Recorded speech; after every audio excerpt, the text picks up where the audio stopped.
escucha, ¿no? El tema que nos toca es el tema de enfermedad trofoblástica gestacional.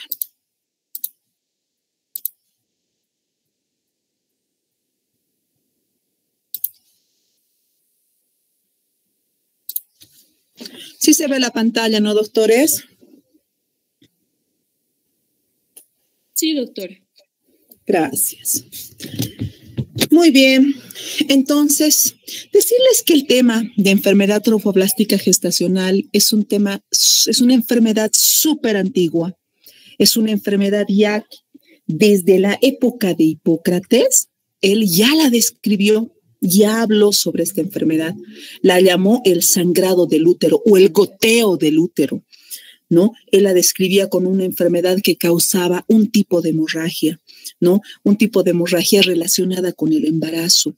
La enfermedad trofoblástica gestacional es una de las 3 hemorragias de la primera mitad del embarazo más comunes y con las cuales debemos obligatoriamente hacer el diagnóstico diferencial, ¿no? Como son el aborto, el embarazo ectópico y este tercero que es la enfermedad trofoblástica gestacional.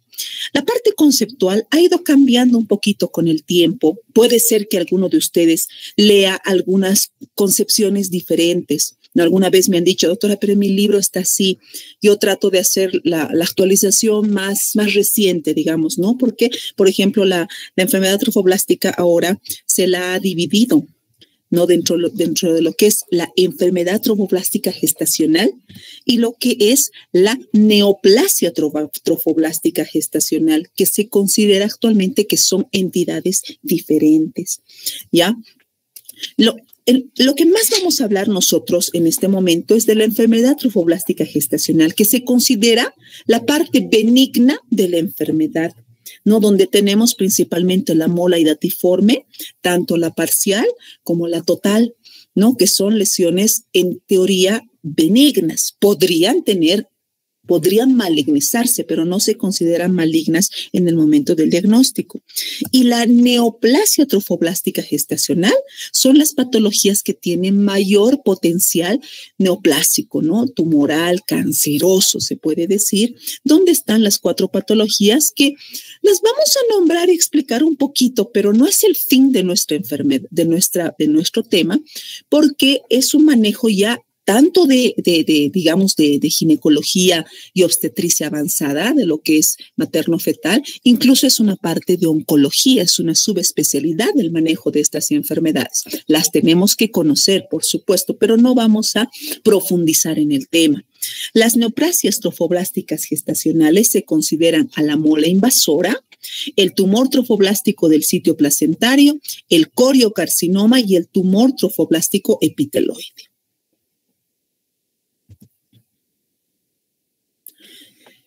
Muy bien, hablaremos un poquitito de la epidemiología. Es difícil conocer la epidemiología porque no hay estudios concluyentes muy grandes, ¿no? No hay muchos reportes de los países. Por decirles que en Bolivia pues, mucho no tenemos, o sea, no sabemos, no es que no tenemos, pero no sabemos la incidencia real de esta patología, ¿no? Se dice que más o menos en América del Norte y en Europa son de 0.5 a 1 por cada 1000 embarazos, ¿no? Un poquito más en América del Sur, de 1.5 a 6 por cada 1000 embarazos. Y en Asia, más de 12. Se considera factores genéticos, ¿no? Un factor de riesgo, como vamos a ver más adelante, justamente es la raza asiática, ¿no? Porque ahí sí hay más frecuencia de embarazos con enfermedad trofoblástica o con neoplasia trofoblástica que en el resto de los continentes, ¿ya? Dentro de lo que es la neoplasia trofoblástica gestacional, se dice que dentro de lo que es la parte benigna, la mayoría de las enfermedades son molas, un 50%, un 25% puede haber neoplasias a nivel de la trompa, ¿no? Y solo un 25% pueden ser embarazos que sean molas parciales y que puedan llegar a un embarazo pretérmino o a término, que es mucho más raro, ¿no? Y como les decía, en nuestro medio, pues no tenemos los datos específicos para poder decir. Sin embargo, ya como dato comentarles, ¿no? Que en la maternidad, en el Hospital Cochabamba, que son hospitales de gran afluencia, es una patología muy común, muy común. En el seguro universitario, que es en el que yo trabajo, hemos tenido 4 casos de neoplasia trofoblástica en la gestión pasada, ¿no? Pero por supuesto que nuestra población es mucho menor, no es mucho menor, pero sí es una patología muy común, pero que gracias a los controles prenatales más frecuentes que se hacen con más anterioridad, cada vez se diagnostica en etapas precoces. ¿Qué factores de riesgo tenemos para estas pacientes? ¿Quiénes pueden hacerlo una neoplasia trofoblástica, ¿no? Justamente la orientación de estos temas y la orientación de nosotros como médicos es tratar de prevenir la presencia de unas enfermedades. Tal vez no podamos nosotros impedir que la enfermedad llegue, pero nosotros podemos prevenir, podemos sospechar a tiempo qué pacientes pueden hacernos determinada patología. Justamente la edad mayor es uno de los factores de riesgo más importantes, ¿ya? Los extremos de la edad reproductiva, ¿no? Pacientes que tienen embarazo por debajo de los 15 años o las pacientes que tienen por arriba de los 35 años son las pacientes que tienen más posibilidad de tener una neoplasia trofoblástica o una enfermedad trofoblástica. Y eso va aumentando con la edad, ¿no? Mientras más de 35, más de 40 años va aumentando la posibilidad, ¿no? Ahora, si tú cuentas el número de molas, por supuesto, la mayor cantidad de molas van a ser en mujeres en edad reproductiva, menores de 35, pero eso es porque la mayor parte de las mujeres se embarazan en esa etapa. No hay menos mujeres que se embarazan de mayor edad, pero las de mayor edad tienen más riesgo de tener una enfermedad trofoblástica gestacional. No se puede explicar la razón, no sé, como hay un causal genético en la mola, entonces dice que puede ser esa la causa de que las pacientes de mayor edad tengan más posibilidades de tener una mola. El antecedente de haber tenido una mola previa, sea parcial o sea total, es también un factor de riesgo muy importante para nosotros, ¿no? También los pacientes que han tenido otra hemorragia de la primera mitad antes, que ha tenido un aborto previo, un embarazo ectópico previo, tienen también un leve incremento del riesgo de tener una enfermedad molar, ¿ya? Las pacientes que tienen dificultad en la concepción o infertilidad, también se ha visto que tienen un riesgo un poquito más elevado de presentar una mola, ¿no? Y por otra parte, se ha visto que lo que ya les habíamos dicho, ¿no? La raza asiática, no se sabe si son factores genéticos, alimentarios, factores ambientales, tienen más posibilidades de tener un embarazo molar. ¿Ya? Dentro de lo que es la clasificación de la enfermedad trofoblástica gestacional, tenemos dos. Tenemos la mola completa y la mola parcial. ¿Qué significa la mola completa? La mola completa es cuando no existe tejido embrionario ni fetal y solamente existe un tumor derivado de la placenta, en otras palabras. Y la mola parcial es cuando existe tejido embrionario fetal o a veces incluso un feto vivo, viable, que es raro, pero a veces puede pasar, acompañado de un tumor de la placenta, ¿no? Que es más raro, pero puede existir los dos tipos de mola. Y hay ciertas diferencias entre uno y otro, ¿ya?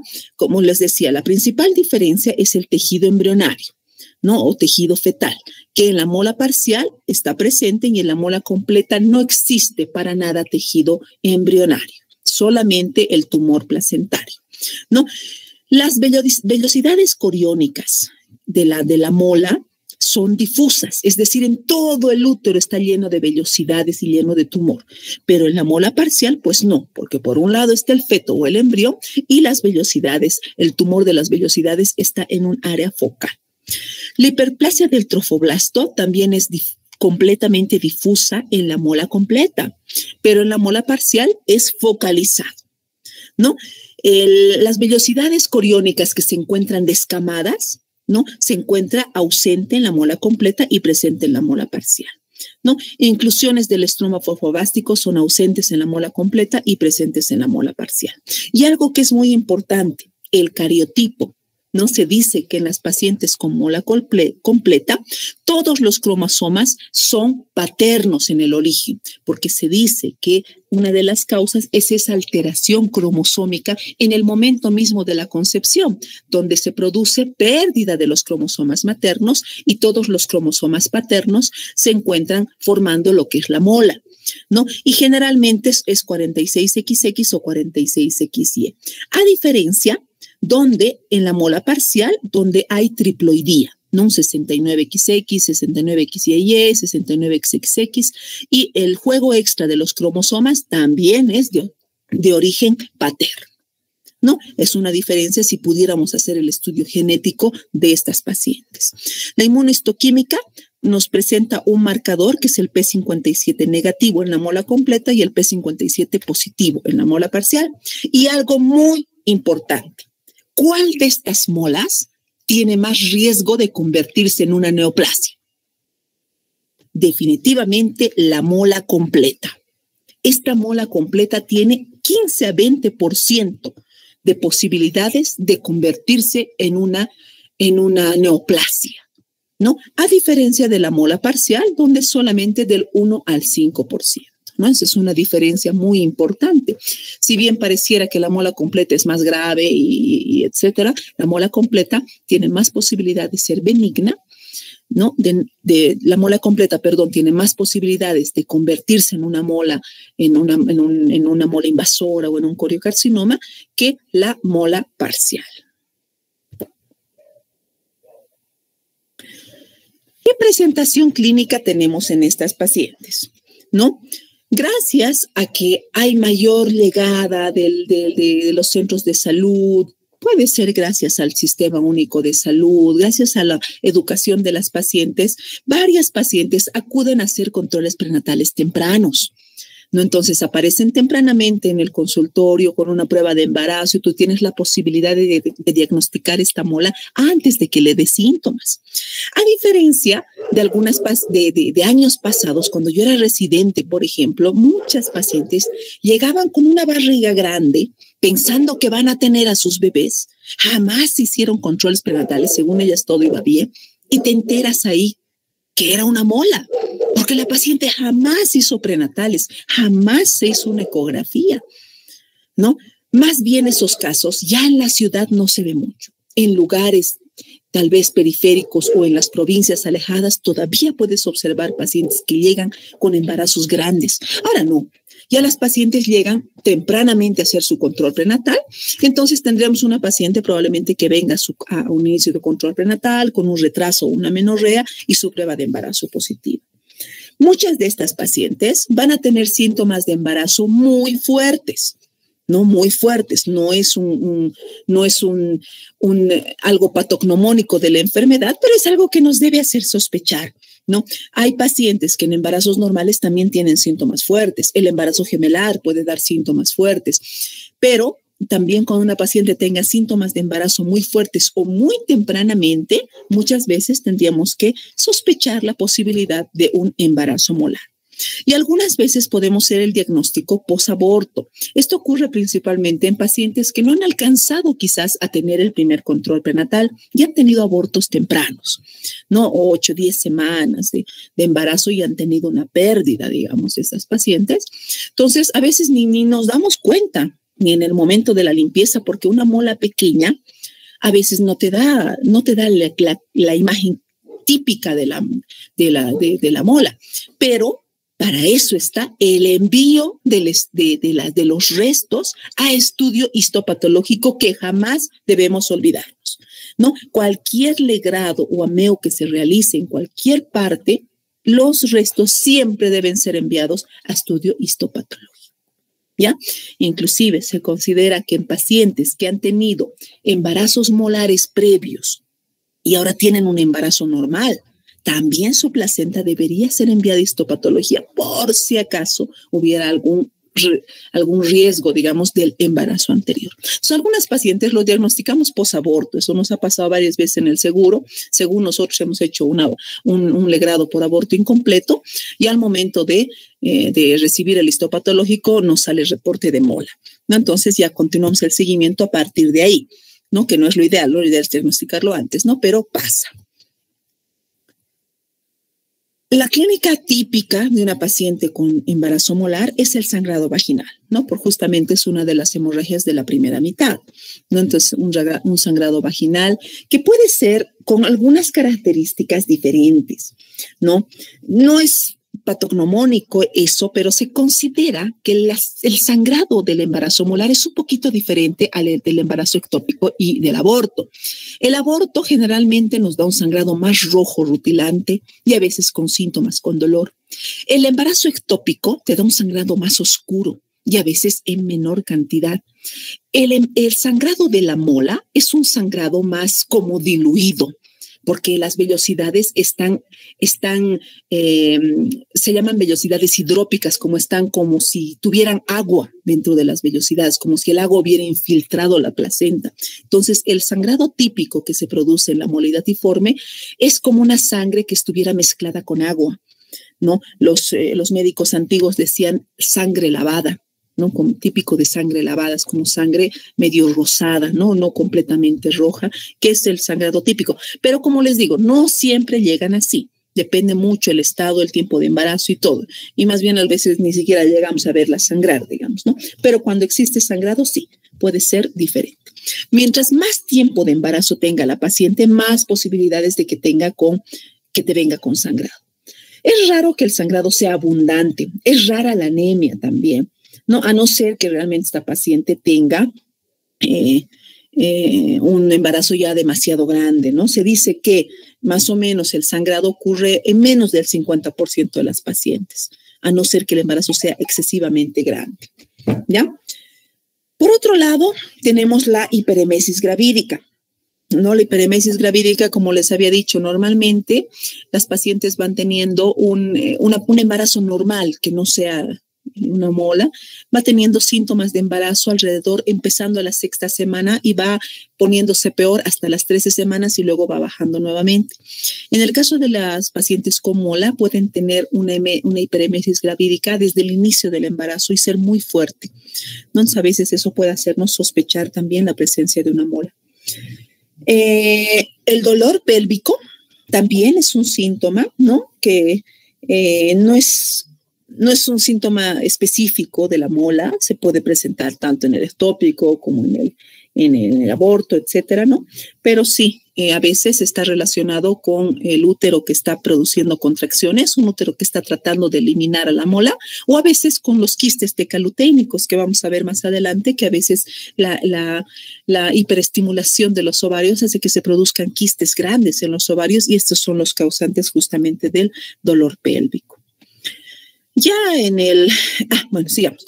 Dentro de lo que es la sintomatología también podemos tener pacientes que tengan hipertiroidismo. No hay pacientes, es raro, no es un síntoma muy común, pero sí hay pacientes que pueden presentarnos hipertiroidismo, ¿no? E inclusive hay pacientes que pueden tener también una preeclampsia, ¿no? Temprana. Nosotros sabemos, ustedes ya han avanzado el tema, que es rara la preeclampsia antes de las 20 semanas. Generalmente se considera que una paciente que tiene preeclampsia antes de las 20 semanas es una paciente hipertensa crónica, ¿no? Pero si una paciente no es hipertensa crónica y está presentando síntomas de preeclampsia temprana, también puede ser un signo de una mola hidatiforme, ¿no? El hipertiroidismo es un síntoma, como les decía, bastante raro, ¿no? En este caso hay que hacer tratamiento de la misma forma como se hace de la monotiroidea raras veces, pero generalmente cuando la mola se soluciona, también se soluciona el problema de la tiroides. Y dentro de los signos típicos de mola, es que nosotros, al momento de examinar a la paciente, tenemos un útero de mayor tamaño a lo que nosotros esperamos para el tiempo de embarazo. Y eso también nos ayuda a diferenciar un poquito con las otras patologías de la primera mitad, ¿no? En el caso del aborto, dependiendo del estadio clínico en el que esté, a veces el útero está del mismo tamaño de la edad gestacional o disminuido. En el caso del embarazo ectópico, el útero está pequeño porque el embarazo no está dentro del útero, ¿no? Pero en la mola, más bien es un útero de mayor tamaño a lo que tú esperas para el tiempo del embarazo, ¿no? Y aquí, por ejemplo, podemos ver lo que les decía, ¿no? Los quistes tecaluteínicos que pueden producirse en los ovarios a consecuencia de la estimulación hormonal. De todas formas, todos estos síntomas que nosotros hemos visto, pues no son típicos, digamos, pueden existir o no pueden existir durante la presentación de una paciente con embarazo molar. No son síntomas claros ni patognomónicos.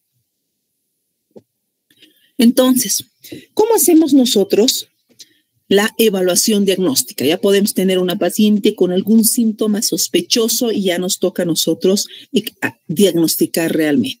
No, primero siempre debemos hacer una buena historia clínica, por favor. Dentro de la historia clínica, revisar los antecedentes que tenga esa paciente, ver cuántos embarazos ha tenido previamente y darnos el tiempito de preguntarle de cada uno de ellos qué ha pasado, cómo ha sido, ha tenido un aborto, ha tenido una pérdida, de cuánto tiempo, qué le dijeron, porque sabemos nosotros que el antecedente de una patología del embarazo anterior nos da más riesgo de que tenga patología en este embarazo, ¿no? Entonces, algo muy importante tenemos que, de la historia clínica, es examinar, preguntar a la paciente todos los embarazos anteriores que haya tenido. Dentro de lo que es el examen físico, no hacemos un examen general, siempre viendo si hay algún signo de mucha pérdida sanguínea, de anemia, signo de hipertiroidismo, frecuencia cardíaca, presión arterial, etcétera. En la parte del examen ginecológico podemos hacer la evaluación mediante abdominal para ver si medimos altura uterina, etcétera. Y el examen ginecológico mediante el uso del espéculo examinamos el cuello y si es que la paciente tiene sangrado podríamos observar la imagen típica de una mola. Yo les digo que no veo hace años porque ya no se ve mucho, ¿no? Pero antes veíamos pacientes que eliminaban una especie de vesículas, ¿no? Como una imagen típica de vesículas que van eliminando mezcladas con sangre, ¿no? Y eso era, verlo ya era diagnóstico de mola, ¿no? Sin necesidad de hacer histopatológico, digamos, ¿no? Pero es algo típico que se solía ver, ¿no? Y el sangrado y el tacto vaginal, ¿no? El tacto bimanual para evaluar el tamaño del útero también. Dentro de los exámenes de laboratorio, el examen clave es justamente la fracción beta-HCG, que es una de las pruebas más comunes. Perdón. La fracción beta de HCG, que es la prueba más importante, se puede decir, ¿no? Porque normalmente nosotros hacemos las pruebas cualitativas de fracción beta, ¿no? Positivo o negativo. En el caso de los embarazos molares, nosotros tenemos que hacer la cuantificación de la fracción beta, ¿no? Que nos dé cifras exactas para saber cómo se está elevando.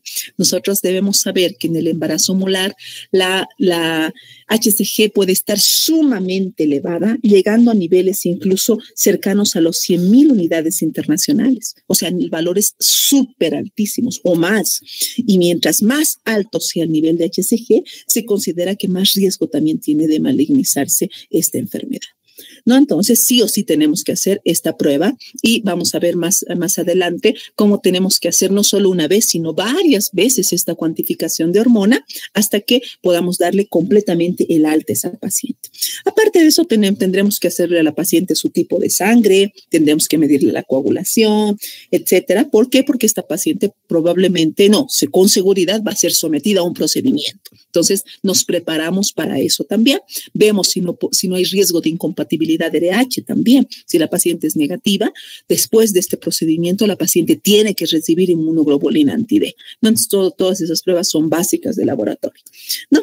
Y el examen, pues, digamos, que nos puede ayudar a un diagnóstico mucho más preciso actualmente es el ultrasonido, ¿no? El ultrasonido por vía transvaginal es la prueba, digamos, de oro en embarazos pequeños, ¿no? Porque nos permite observar esta imagen típica, ¿no? En panal de abejas, ¿no? Clásica, ¿no? Como en panal de abejas o en tormenta de nieve también es otra de las cosas que se le dice, que es muy típica, ¿no? No se logra ver esto en embarazos excesivamente pequeños, ¿no? Porque a veces se confunde con un aborto, pero mientras más grande sea el embarazo, pues más fácil es de observar. Y por supuesto que todo va a depender también del tipo de mola, ¿no? Por ejemplo, esta imagen que vemos acá es de una mola completa, ¿no? Donde tenemos ausencia del embrión o ausencia de útero, ausencia de líquido amniótico, ausencia de embrión o de feto, ausencia de líquido amniótico completamente y lo que les decía, esta imagen, ¿no? Descrita como en tormenta de nieve, ¿no? Y muchas veces se pueden observar los quistes decaluténicos. En el caso de la mola parcial, puede observarse un feto o un embrión, ¿no? Generalmente uno de los lados que puede o no ser viable. Generalmente si es viable es un feto restringido. Hay líquido amniótico, hay placenta y en la placenta podemos observar esta imagen, no en todo el útero, sino simplemente en la placenta. Y hay a veces otros parámetros más que los ecografistas hacen, miden el diámetro transverso del útero y lo evalúan con los parámetros de referencia, etcétera. Y generalmente en las molas parciales no hay quistes decaluténicos, es otra diferencia también, a diferencia de las molas completas donde sí las hay, ¿no? Aparte de estos estudios, se debe solicitar una radiografía de tórax, ¿no? Para ver la posibilidad de que haya alguna metástasis al momento del tratamiento. Y uno de los lugares más típicos iniciales para una metástasis es justamente el tórax, ¿no? Y esos son los estudios básicos que debemos solicitar a una paciente en la que estamos sospechando una mola. El diagnóstico final de la mola, ¿cuál será? La histopatología, ¿no? Al final, cuando tú hayas evacuado esa mola luego del tratamiento, el estudio histopatológico es el que te dará realmente el tipo de mola que era, ¿no? Entonces, todos estos estudios son estudios que nos ayudan a llegar al diagnóstico, pero el diagnóstico final te lo da el estudio histopatológico. Dentro de lo que es el diagnóstico diferencial, tenemos con las 2 hemorragias de la primera mitad, como habíamos comentado, en el caso del aborto, dependiendo del estadio clínico del aborto, ustedes saben que podemos encontrar sangrado, podemos encontrar dolor, podemos encontrar presencia de feto, podemos encontrar otras patologías que lo diferencian de la mola. Y en el caso del embarazo ectópico, ¿no? Que te da síntomas de sangrado en poca cantidad, útero pequeño, masa anexial o síntomas de sangrado, de hemoperitoneo, de abdomen agudo, que son diferentes a los de la mola. Y algunas veces en patologías no obstétricas también, ¿no? Pero en cualquier paciente con sangrado, ¿no? Por ejemplo, miomas o pólipos, etcétera, pero eso sería muy fácil, pues, de diferenciar con la presencia de una prueba de embarazo, ¿no es cierto? Que muy, muy rara vez se va a elevar en una paciente que no esté embarazada.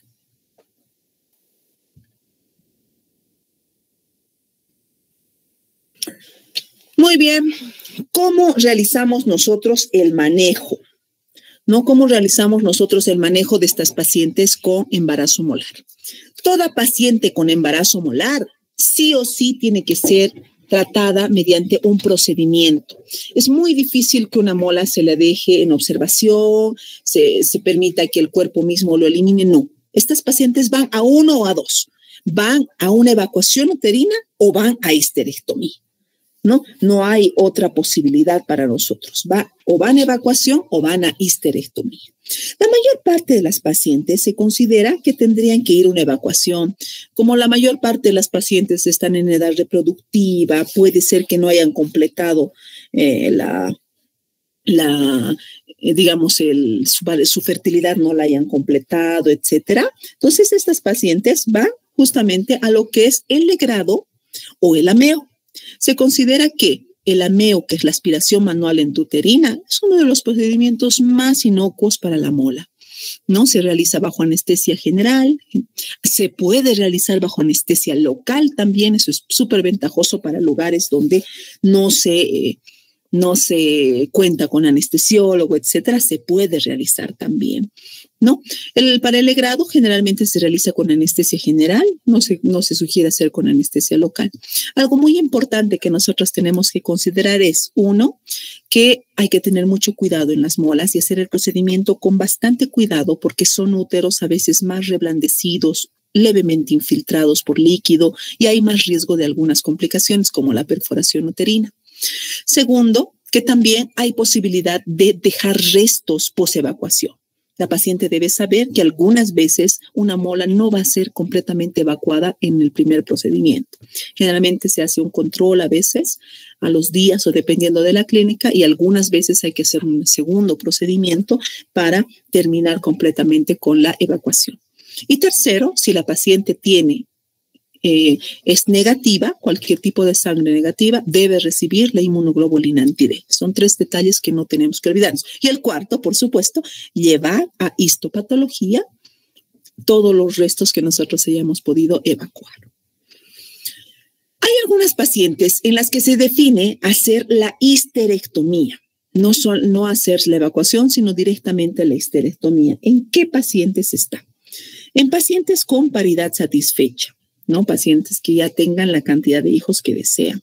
Pacientes con mayor edad gestacional, especialmente como las que hayan sobrepasado la primera mitad del embarazo, ya se considera que tal vez la histerectomía es mejor que la evacuación, ¿no? En pacientes mayores de 40 años y en pacientes que tengan HCG con más de 100.000 unidades internacionales, porque como ya les había dicho, son pacientes que tienen más riesgo de malignizarse, ¿no? También se considera esto en pacientes que tengan quistes tecaloténicos mayores a 6 centímetros, es decir, quistes grandes. En estas pacientes muchas veces ya no se hace la dilatación y el curetaje, sino se decide directamente ingresar a hacer una histerectomía. No importa cuál sea la forma en la que tú hayas terminado el embarazo. Lo importante es que jamás a esa paciente se le da de alta sin explicarle bien qué es lo que tiene que hacer y cómo tiene que hacer. Ese es un pequeño resumen de un cuadro que lo ha publicado la OMS el año 2018, 17, si no me equivoco, ya no le puse, donde nos da un parámetro de cómo tenemos que manejar las pacientes con embarazo molar. Lo que él se había dicho, ¿no? La radiografía de tórax, la ecografía, etcétera, hacer la evaluación de T3, T4 si la paciente tiene síntomas de tirotoxicosis, ¿no? Con más de 100 de frecuencia cardíaca o algún otro síntoma. Se le pide su hemograma, su fórmula de leucocítica, plaquetas y sus tiempos de coagulación, ¿no? El tipo de sangre, ¿no? El grupo sanguíneo que les había dicho. Y si es que hubiera una radiografía anómala, se le solicita una gasometría arterial, si es que hay algún síntoma o daño respiratorio, ¿no? O si la paciente se encuentra hipertensa o el útero tiene un tamaño superior a la semana 16 a 18, en estos casos se decide, como habíamos dicho, o evacuación o histerectomía. Cualquiera que lo hagas, el seguimiento es el mismo. No, le harás después una radiografía de tórax post-evacuación y verificarás si la paciente tiene algún riesgo de tener metástasis. Si una paciente no tiene nada en su radiografía post-evacuación, esta paciente va a hacerse sus gonadotrofina coriónica humana sérica semanal, cada semana, ¿no? Se le va haciendo y a esta paciente se le debe orientar en anticoncepción, porque no habría nada peor que una paciente post-mola que se embarace nuevamente. Entonces, tú no sabrás si su HCG está subiendo por su nuevo embarazo o porque está haciendo una neoplasia trofoblástica, ¿no? Entonces, por eso es muy importante hacer la anticoncepción en estas pacientes, ¿no? Si va teniendo un descenso constante del HCG hasta valores normales y 3 veces me sale negativo, indico que ya está casi remitida la enfermedad. Se hace títulos mensuales por 6, luego cada 2 a 3 meses durante 6 meses. Luego de eso hacemos una confirmación de la ausencia de mola con ecografía temprana. En los siguientes embarazos, cuando la paciente se vuelve a embarazar, hay que hacerle una ecografía temprana para ver que no repita nuevamente la mola, ¿no? Y en el puerperio repetir nuevamente el HCG a las 6 semanas. O sea, en el puerperio de su nuevo embarazo, repetir el HCG a las 6 semanas. ¿Ya? Si esta paciente te hace una meseta y su HCG empieza a ponerse de meseta y no empieza a bajar o se empieza a elevar, hay 2 posibilidades. Como les digo, que se haya embarazado otra vez, que nos ha pasado, y tú estás estresado porque piensas que se está dando una neoplasia, descartar un nuevo embarazo, o que puede estar teniendo alguna metástasis, ¿no? Realmente que puede estarse malignizando su patología. Entonces, dependiendo eso, se evalúa dónde puede estar quedando la metástasis y la paciente pasa o quimioterapia o pasa a histerectomía y se hace la vigilancia de HCG hasta que se negativice por completo. Si después de la evacuación en la radiografía hay signos de metástasis, ya esta paciente pasa al servicio de oncología, ¿no? Si se estadifica, se hace una tomografía de abdomen, pelvis, una tomografía cerebral, y si es que existe alguna evidencia de metástasis, se hace una puntuación pronóstica del OMS y el tratamiento según dónde se encuentra la metástasis. No, como les digo, en este caso ya la paciente pasa un manejo multidisciplinario, y es el servicio de oncología el que define el tipo de tratamiento y la quimioterapia que va a recibir la paciente. Si bien el coriocarcinoma o la mola invasora son patologías fuertes y que pueden causar metástasis rápidas, también son patologías que responden muy bien a la quimioterapia. ¿No? Entonces es una ventaja, ¿no? Lo importante es que se diagnostique a tiempo y que se haga ese seguimiento, porque si tú, la paciente con mola, se va a su casa y se olvida, ahí puede realmente venir cuando la enfermedad ya se encuentre muy, muy avanzada.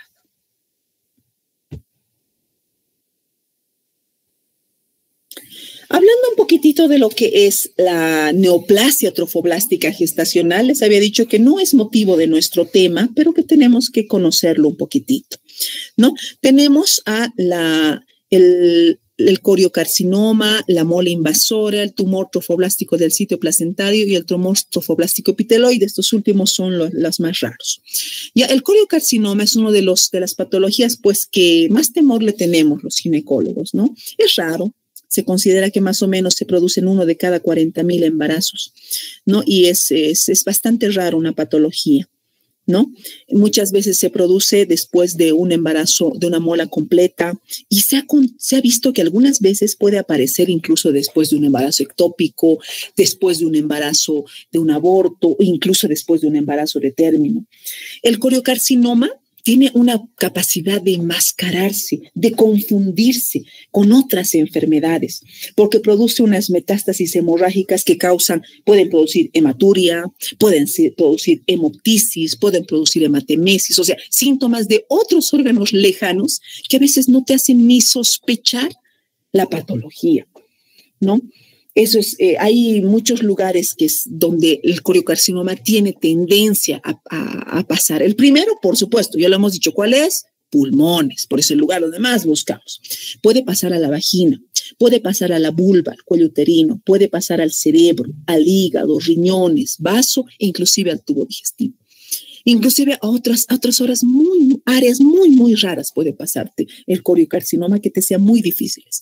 Otros, como les cuento, cuando yo estaba residente, nosotros tuvimos una paciente que encontramos un coriocarcinoma en la mucosa nasal, de las fosas nasales, que la verdad nadie había sospechado, ¿no? Sino hasta que la paciente con un montón de hemorragias, hemoptisis, al otorrino se le ocurre biopsiar una pequeña masita que vio, y era una metástasis de coriocarcinoma, ¿no? Que ha sido de muy, muy difícil diagnóstico, ¿no? Entonces, por eso les digo que es muy difícil hacer el diagnóstico, porque esta patología a veces se confunde con otras enfermedades, ¿no? El diagnóstico del coriocarcinoma tiene que basarse en lo que es la anamnesis, principalmente, no ve preguntar a la paciente, sospechar en esa paciente, estudios de imagen, la concentración de beta-HCG, ¿no es cierto? Y el tratamiento, o sea, lo más rápido posible, porque les había dicho, es una patología terriblemente fuerte y que da metástasis a varios lugares, pero que responde muy bien a la quimioterapia. No es algo, eso es algo muy bueno, que responde muy bien. No, la mola invasora es también parecida, pero la mola invasora tiene tendencia a no tener demasiadas metástasis, sino acercarse más que todo a lo que es el útero, vagina, trompas, etcétera, ¿no? Y no produce tanta metástasis como produce el coriocarcinoma. Generalmente va más al miometrio, ¿no es cierto? Y tú lo sospechas pues por hemorragia. A veces una paciente que por decirte haya tenido un aborto hace un tiempo en casa, nadie le ha diagnosticado, nadie se ha tratado, por supuesto no ha mandado histopatología y luego viene sangrado, hay que sospechar, ¿no? Una posibilidad de que haya tenido una mola y la paciente no se dé cuenta. El tumor trofoblástico del sitio placentario es mucho más raro también, ¿no? Es mucho más raro. Es un sangrado vaginal que puede aparecer de forma anómala después de que una paciente haya tenido o un bebé, o haya tenido un aborto, o haya tenido inclusive un ectópico. O sea, ectópico no, porque es dentro del útero, pero después de un embarazo, de un aborto o de un embarazo normal, a veces sangrado de esa paciente que persiste con un sangrado, tú tienes que sospechar de este tumor trofoblástico del sitio placentario. ¿Y qué haces? Le mides su beta-HCG, ¿no? Normalmente después de un embarazo normal, a las 3, 4 semanas la HCG se negativiza completamente, pero en este caso, pues no, la beta-HCG se mantiene elevada o más bien va subiendo, ¿no? Y la HCG nos sirve mucho para hacer el diagnóstico y el seguimiento también, ¿no? Tú haces el diagnóstico de esto mediante un legrado, puedes hacer un legrado y mandar histopatología, ¿no? Mientras más temprano lo diagnostiques, más fácil es su tratamiento también. Algunos de estos son un poquito más resistentes a la quimioterapia porque está como que pegado, prendido al útero y muchas veces se termina el manejo del tumor trofoblástico con una histerectomía, ¿no? Y generalmente hay acá. Y el tumor trofoblástico epiteloide, que es una entidad muchísimo más rara, ¿no? En la cual es parecida al del sitio placentario, pero está a nivel de toda la cavidad uterina, de todo el endometrio, digamos, ¿no? Es más difícil de diagnosticar, se hace mediante histopatología en legrado, en sangrados también frecuentes de las pacientes sin explicación y generalmente se termina con una histerectomía.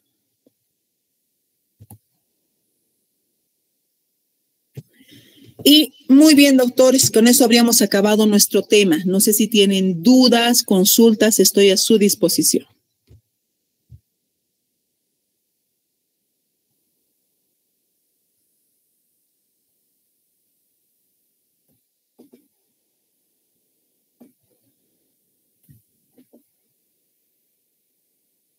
Muy bien, doctores. Les agradezco por su participación, ¿ya? Y nos vemos en clases con los que nos toca prácticas. Gracias. Gracias, doctor. Hasta luego. Gracias, doctor. Hasta luego.